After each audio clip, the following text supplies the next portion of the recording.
L'association des Restos du Cœur de Bourg-Saint-Andéol, depuis 1985. C'était à l'initiative d'André Barbeau, oui. Qui avait vu l'émission de Coluche. Elle a téléphoné à TF1 pour avoir les coordonnées de l'association. Et elle est tombée sur Coluche, qui tout de suite l'a mis dans le coup. Et donc depuis 1985, en même temps que Paris, fonctionnent les Restos du Cœur en Ardèche. Et à Bourg-Saint-Andéol, qui a été le seul centre pendant plusieurs années d'Ardèche.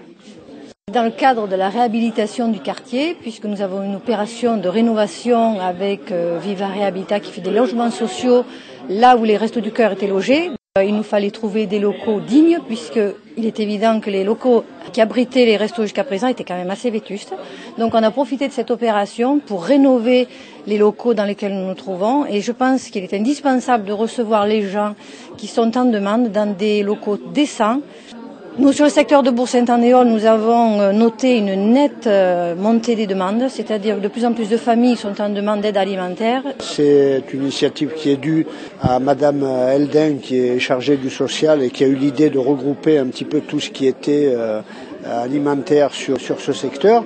Je me réjouis de mettre un local aussi propre à disposition des bénévoles qui effectivement investissent beaucoup de leur temps pour faire vivre ces Restos du Cœur et c'est pour eux que cet investissement a été fait.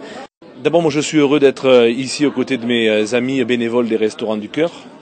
Il y a quelques années, quand nous avions inauguré le précédent local, j'avais dit j'espère que ce local servira à autre chose dans quelques années.